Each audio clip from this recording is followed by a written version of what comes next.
السلام عليكم ورحمة الله تعالى وبركاته. بسم الله الرحمن الرحيم والحمد لله رب العالمين. اللهم صل وسلم وبارك على نبينا وحبيبنا محمد وعلى آله وصحبه أجمعين. اللهم علمنا ما ينفعنا وانفعنا بما علمتنا وزدنا علما.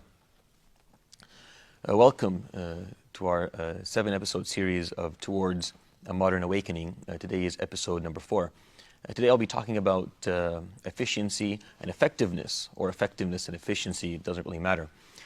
Now, if you've ever been on a board, or if you've ever been a part of a committee, you understand what it means to sit for hours and hours in a meeting and literally get nothing done and walk away with no real action plan, only to come back next week with the same issues being talked about again and again. And that's where we lack in terms of our efficiency. When we look at our Muslim communities, whether here in the West or even anywhere else in the world, you always find that the number of Muslims that exist in a community is quite large. There's a lot of Muslims, yet we don't really get much done. We lack in terms of our effectiveness. And the difference between these two terms, effectiveness is doing the right thing, knowing what to do, so you're doing the right thing. Efficiency is doing that, whatever you're doing it right. So effectiveness is doing the right thing, and efficiency is doing things right. And together, when you bring them both together, and you can imagine for a moment, like what the 4 categories we can walk away with. If you're effective and not efficient, you're doing the right thing, but you just don't know how to do it. You can't seem to get it done properly, which is in a lot of cases one of the problems that we have as Muslims. And when you're efficient but not effective, you're doing things right, but just what you're doing is not the right thing. And that's another set of problems that we have in our societies as Muslims as well. But when you put both of them together, when you put effectiveness and efficiency together, you walk away with something called excellence, which is basically what Allah subhanahu wa ta'ala calls al-ihsan. And the Quran is filled with this concept. وَأَحْسِنُوا إِنَّ اللَّهَ يُحِبُّ الْمُحْسِنِينَ. And do what you do with excellence. Indeed, Allah subhanahu wa ta'ala loves those who perform their deeds with excellence. هَلْ جَزَاءُ الْإِحْسَانِ إِلَّا الْإِحْسَانِ. When Allah subhanahu wa ta'ala treated us with excellence through all the bounties that He's bestowed upon us, isn't the proper way for us to pay Him back is by showing excellence? Or the ayah could be understood the other way around, that if we show excellence in our lives, then Allah subhanahu wa ta'ala will only treat us yawm al-qiyamah with excellence as well. He says subhanahu wa ta'ala in Surah Al-A'raf, إِنَّ رَحْمَةَ اللَّهِ قَرِيبٌ مِّنَ الْمُحْسِنِينَ. Indeed, the mercy of Allah, the compassion of Allah subhanahu wa ta'ala is very, very close to those who show excellence. The Prophet alayhi salatu wasalam spoke of this concept many, many times. إِنَّ اللَّهَ كَتَبَ الْإِحْسَانَ عَلَى كُلِّ شَيْءٍ فَإِذَا ذَبَحْتُمْ فَأَحْسِنُوا الذِّبْحَةَ وَلْيُرِحْ أَحَدُكُمْ ذَبِيحَتَهُ وَلْيُحِدْ شَفْرَتَهُ.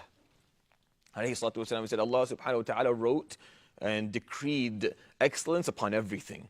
I mean, excellence applies to everything in life. And then he gives the example that that doesn't come to mind. He talks about slaughtering an animal, which is something that we usually associate with blood and it being messy, and it's something you don't want to think about. We enjoy the food, but we don't want to think about the actual process. And he tells us, alayhi salatu wasalam, even when it comes to slaughtering an animal, you have to do it with excellence. So make sure that your animal is being treated properly. Make sure that your knife is proper.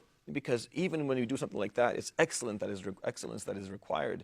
He says, alayhi salatu wasalam, إِنَّ اللَّهَ يُحِبُّ إِذَا عَمِلَ أَحَدُكُمْ عَمَلًا أَن يُتْقِنَهُ. Allah subhanahu wa ta'ala indeed loves when one of us does something that we do it with excellence, we do it properly. We're effective and we're efficient when we're doing it. If you take the hadith of Jibreel alayhi salam, that known hadith where the Prophet alayhi salatu wasalam was sitting in the masjid and a man comes in and he sticks his knees to the Prophet ﷺ's knees, sitting right in front of him. He asks him about Islam, and he asks him about Iman, and then he asks him about Ihsan. And you can categorize this hadith in whatever way you want, but Ihsan, excellence, is a third of whatever Islam is in essence, or whatever this deen is in essence. And when he answered alayhi salatu wasalam what Ihsan actually is, أَن تَعْبُدَ اللَّهَ كَأَنَّكَ تَرَاهُ, is to worship Allah as if you can see Him. Because this is excellence in rituals. See, what he's saying is that you are so close to Allah subhanahu wa ta'ala that all that is left is for you to see Him. That is excellence in how you perform a ritual. So what do I think the problems that we have? Why is it that we lack effectiveness, and why is it that we lack efficiency? What is the issue? I think because we lack them because we lack a few core concepts. I think we lack decisiveness and full commitment. Tajarrud. For when you commit to something, that you commit to it with everything that you have. You give it your 100%. You're fully decisive regarding how to deal with it.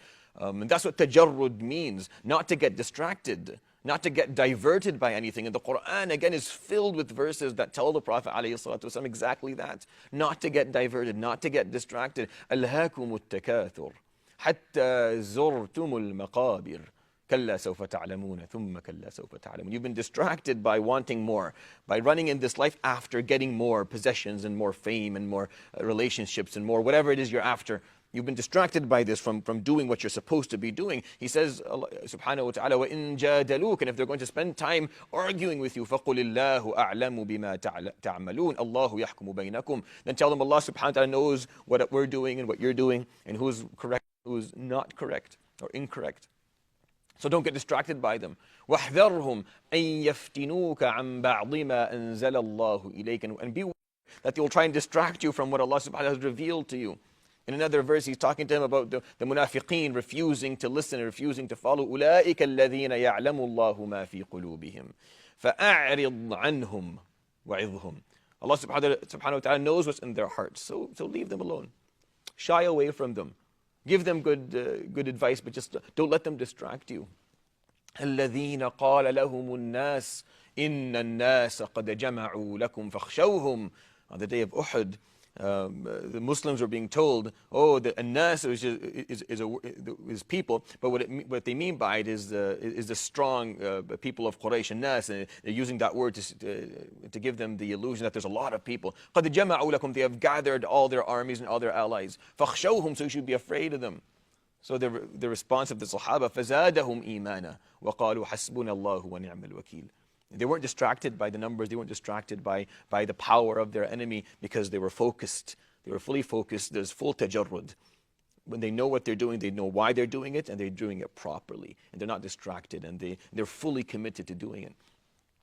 There's a surah in the Quran that talks literally about decisiveness within communities, and that if we're not decisive as communities, we will not succeed. Surah Al-A'raf talks about that and nothing else, and it gives us examples of how when Adam and Hawa were not decisive, they left Jannah, and it shows us how all the other nations of prophets, Qawm Nuh and Qawm Hud and Qawm Salih and Qawm Lut, they lacked decisiveness and they were all punished. And then it shows us the example of Bani Israel and how they struggled with being decisive and being fully committed. And Allah subhanahu wa ta'ala would command Musa when he was given the Ten Commandments, فَخُذْهَا بِقُوَّةٍ وَأْمُرْ قَوْمَكَ يَأْخُذُوا بِأَحْسَنِهَا.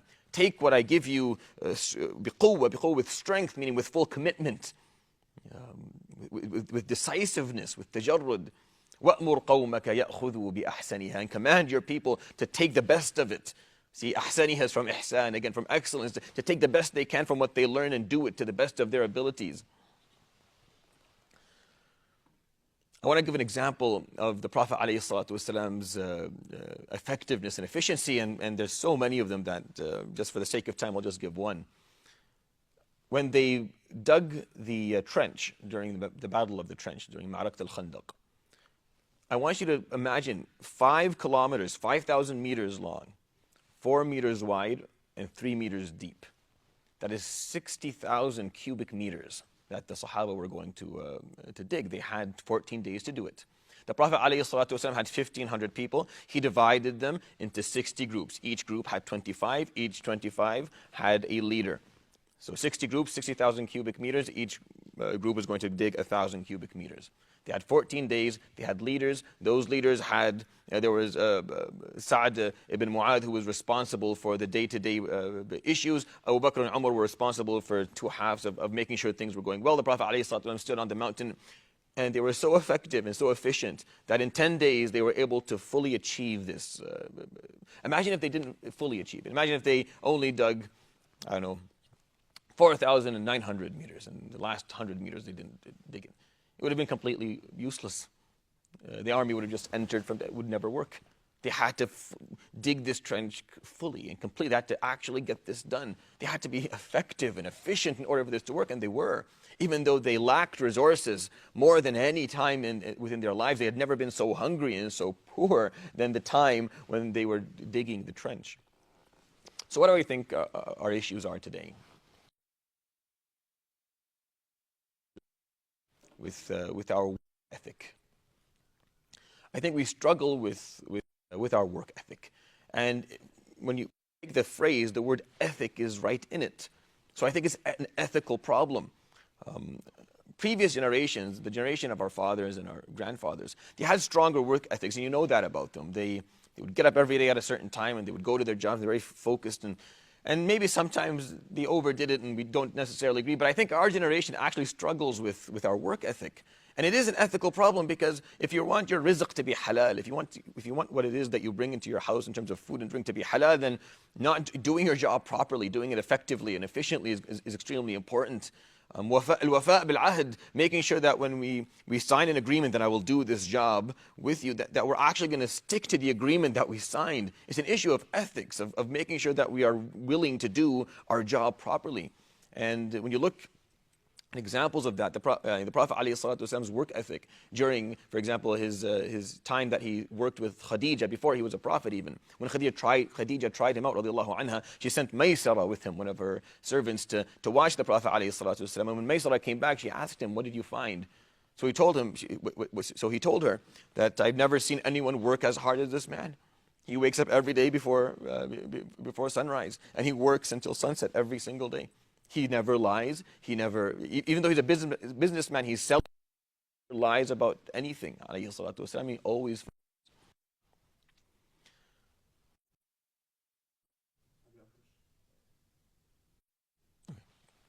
Another example is when the Prophet ﷺ saw a man coming into the masjid to pray, and he didn't pray properly. So when he came to sit with the Prophet and the Sahaba, he said, "Irji' fasalli.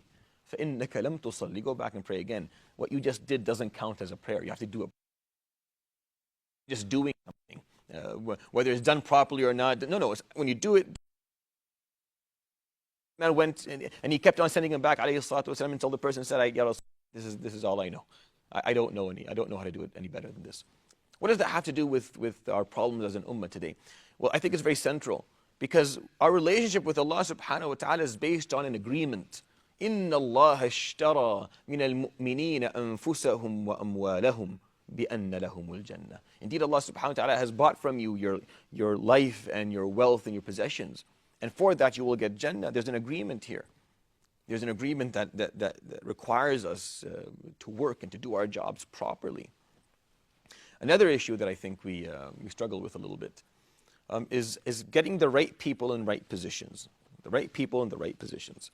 The Prophet ﷺ, in a known hadith in Bukhari, said, إِذَا ضُيِّعَتِ الْأَمَانَةِ فَانْتَظِرِ السَّاعَةِ. The moment al-amana is lost or mistreated, then wait for Yawm al-Qiyamah. So they asked him, because the word amana means trustworthiness or a trust, or it's unclear. وَمَا الْأَمَانَةِ يَا رَسُولَ اللَّهِ? What do you mean by amana? فَقَالَ إِذَا وُسِّدَ الْأَمْرُ إِلَى غَيْرِ أَهْلِهِ أو إِذَا وُسِّدَ الْأَمْرَ غَيْرُ أَهْلِهِ.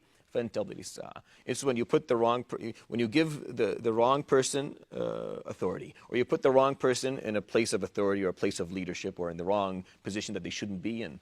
And we struggle with this not only in the Muslim world, but even in our societies and the communities that we live in, where we can't seem to find people with the right qualifications and then give them the autonomy and authority they need to get jobs done properly. And we find ourselves being led or being guided by those who don't have the ability to actually do it properly. And this is a problem that can change, and this affects our ability to be efficient and to be effective within our own communities.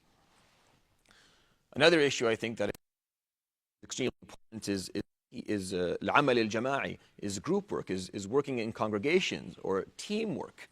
The Quran is very, very big on this concept. وَتَعَاوَنُوا عَلَى الْبِرِّ وَالتَّقْوَى وَلَا تَعَاوَنُوا عَلَى الْإِثْمِ وَالْعُدْوَانِ, and work together and help one another and cooperate in achieving birr and taqwa, and achieving things that will allow you to have the best of ethics and to be the most pious. وَلَا تَعَاوَنُوا عَلَى الْإِثْمِ وَالْعُدْوَانِ. Don't work together to do the opposite. which is unfortunately in many situations the case. The Prophet ﷺ says, "Al-mu'minu lil-mu'mini kal-bunyan yashuddu ba'duhu ba'da." A believer to another believer is like a building. Every part of that building strengthens the other part to make it stable, which is the concept of us working together. We should be working together within the idea or the mindset of نتعاون فيما اتفقنا عليه ويعذر بعضنا بعضا فيما اختلفنا عليه. We work together on the issues that we fully agree upon, and then we find for each other excuses of why we disagree on other stuff. Instead of turning these disagreements into reasons for us not to be able to work together as groups, we find excuses. We say, yeah, well, maybe that's how he's viewing it, or that's how they see it, or that's what they struggle with this issue. We can let them do that part. But we find the common ground that allows us to work together. And teams are so important. I believe heavily in teams. I believe everything should be done in teams. Of course, there are negatives to working in groups and congregational work. But I think the positives of working in groups outweigh the negatives. And if you actually want to be effective and efficient, then we need to work in teams. I think every imam should have a team. I think the Prophet ﷺ had his team. He had Abu Bakr and Umar and Uthman and Ali. They were always there. He consulted, they worked together, and he taught the Sahaba after that to also work in teams. And the concept of a one-man show doesn't go very far. Everything has to happen in teams, and when it does happen in teams properly, the outcomes are amazing, and that requires us to work together and to increase our effectiveness and increase our efficiency. But also in the midst of all this talk that I'm bringing forward about work ethic and working in groups and effectiveness and efficiency, we sometimes lose sight of just doing our individual jobs. Al-amal.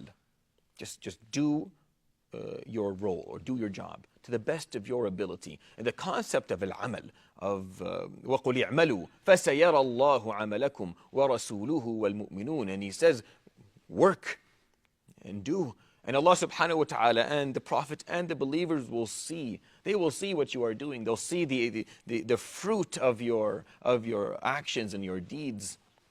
The concept of just focusing on your role and doing it properly. The Prophet ﷺ explains that in a beautiful way in a hadith that most people know, where he says ﷺ, إِذَا قَامَتِ السَّاعَةِ وَفِي يَدِ أَحَدِكُمْ فَسِيلَةٌ فَإِنِ اسْتَطَاعَ أَلَّا تَقُومَ حَتَّى يَغْرِسَهَا فَلْيَفْعَلْ. If Yawm al-Qiyamah is beginning, and in your hand is a plant, if you can put that plant in the ground, meaning if you can prepare it to live, give it a chance to actually grow, if you can plant it in the soil properly, before Yawm al-Qiyamah happens, then do that. When you think about it, why on earth would I do that? Ya Rasulullah, Sa'a is happening, the earth won't exist anymore. That's not the point. The point is, if you have a job that needs to be done, then do it. If you have a role that needs to be fulfilled, then fulfill it. Do not underestimate the importance of fulfilling your role and doing your job. And I think that this has been a problem for Muslims for a long time. We've lost connection with that.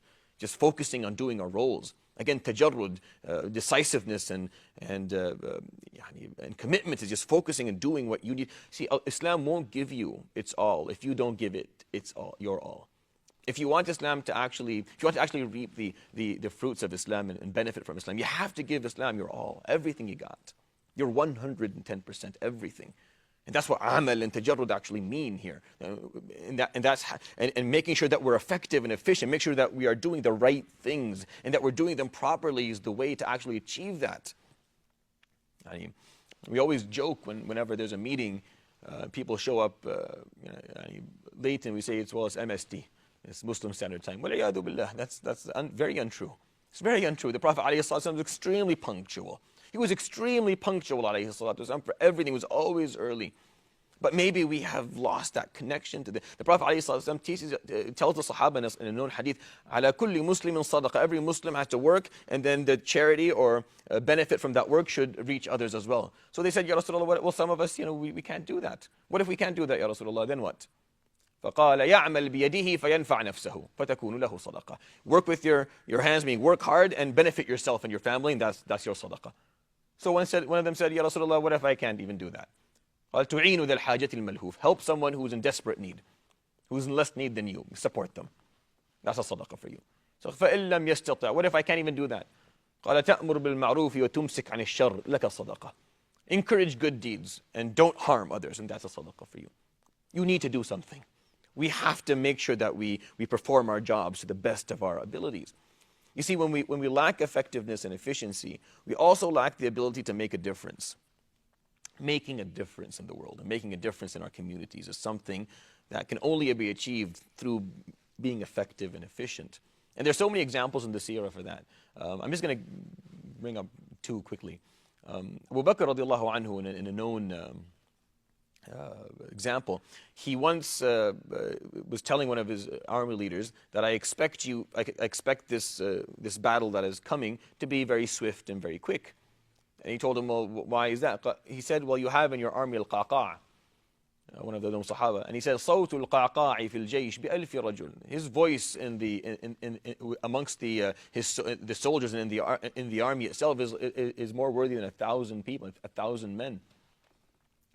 Now, once Amr ibn al-As was sent by Umar al-Khattab to for battles in Egypt, and Amr ibn al-As took a bit too much time, and Umar al-Khattab, and he sent to Umar al-Khattab asking for help. He wanted some help, so Umar al-Khattab sent him. He told him, "I'm sending you 8,000 men, 4,000 and 4 men."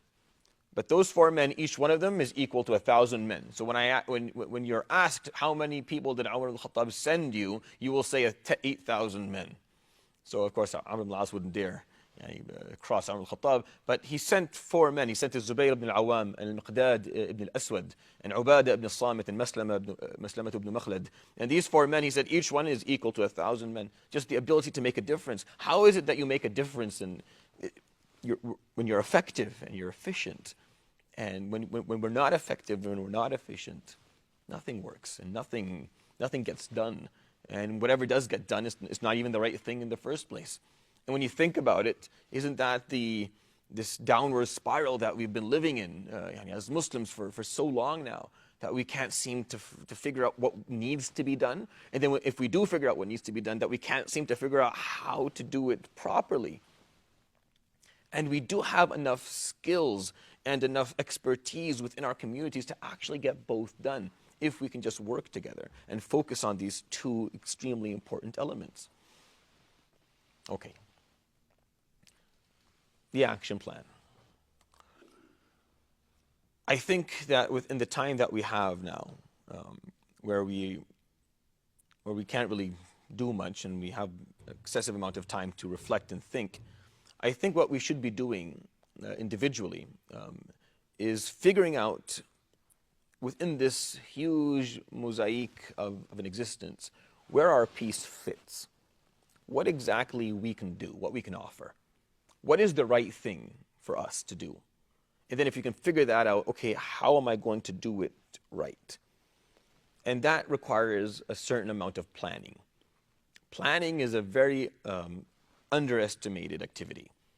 I think it's one of the most important acts of worship that you can ever do, is just to plan things out. Spend time planning how you're going to achieve what you want to achieve and what is worth achieving in the first place. Ramadan is time to do that. Ramadan slows everything down a little bit. As you can see, you get tired in the middle of a month. We all slow down a little bit. And that gives us time to focus on things like planning and figuring out what it is that I'm going to do and how am I going to do it. Fully committing ourselves to doing something, performing tajarrud, so that we're no longer being distracted and diverted by everything in life, so we can focus on serving Allah subhanahu wa ta'ala in the proper way, knowing what our goal and our activity is actually going to be. So we focus on it, we don't get distracted, we figure out what we're doing, and then we do it well. We achieve it with excellence. There's a known table called the time management table, and they also call it the Eisenhower matrix. And if you look at it, it looks at things, at activities, and the concept of urgent, non-urgent, important, non-important.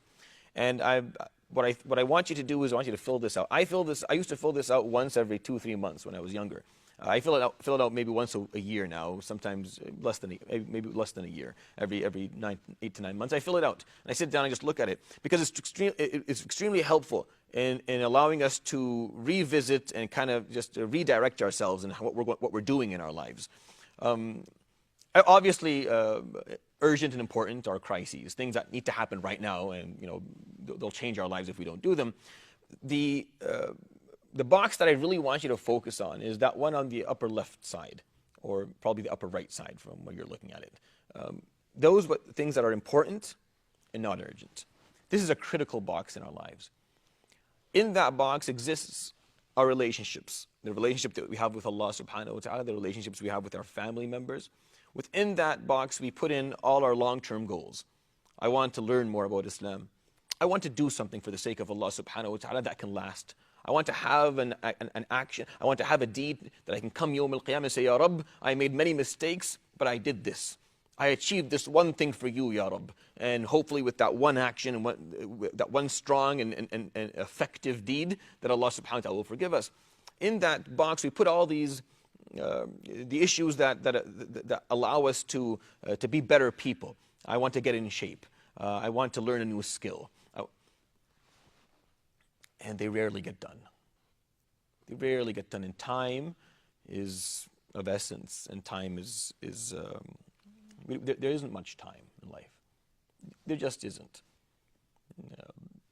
Soon, whatever, you'll see how your life will just pass by so quickly. And the years will and you'll wonder, what do I have to show for all this? Well, fill in this table for me. Just fill it in and look at it and think, okay, now I know what's important and urgent that I have to do. And here's a bunch of stuff that are unimportant. They're urgent, but they're unimportant. Text messagings and phone calls. And there's stuff that are not important and not urgent. Binge watching a Netflix show that you were told was good. Unimportant stuff. But then that important box that isn't urgent, but it's going to make a world of difference in your life. And not just in yours, but in the life of and the progress of this ummah. Take time to fill that box in, and then take time during Ramadan right now to plan out and figure out, how am I going to achieve these things? Identify what the right thing for you is so that you can be effective. And identify how are you going to do it properly so you can be efficient. Because if we can fix our effectiveness and efficiency as individuals, then hopefully we can fix effectiveness and efficiency as groups, as congregations, as an ummah, as a nation. And then actually get things done that are needed, that we need to do. I cannot count for you the number of problems that we have within our communities that are pressing and that are getting worse by the day, that we should have started working on solutions for years ago. But we don't have them right now. And if you were going to start actually providing these services properly, then we probably not even do it properly. And it's not for the lack of expertise or the lack of skills or the lack of people or the lack of, I think it's just the lack of commitment and the lack of full decisiveness and clarity to focus on doing things and doing them well. And I think we have the ability to do that, and we have the time on our hands to actually achieve that. I hope that was beneficial. سبحانك اللهم وبحمدك أشهد أن لا إله إلا أنت أستغفرك وأتوب إليك وصلى الله على محمد وعلى آله وصحبه أجمعين. We'll see you tomorrow inshallah. Assalamu alaikum wa rahmatullahi ta'ala wa barakatuh.